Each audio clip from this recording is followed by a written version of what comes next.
Oggi, 7 febbraio, si celebra la giornata contro il bullismo e il cyberbullismo, istituita su iniziativa del Ministero dell'Istruzione e del Merito. La giornata di oggi, anche giornata europea per la sicurezza in rete, si celebra contemporaneamente in 100 nazioni del mondo.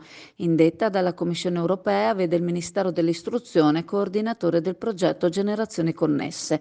Le azioni aggressive e prevaricanti sul web o messe in atto da altri strumenti telematici sono disapprovate e condannate anche dal Corecom Veneto, il Comitato regionale per le comunicazioni. Internet è ricco di opportunità, ma anche di pericoli che non vanno mai sottovalutati e che possono danneggiare chi è più debole e insicuro, anche se adulto. In questa giornata l'obiettivo è far ragionare ragazzi e ragazze sull'uso consapevole della rete.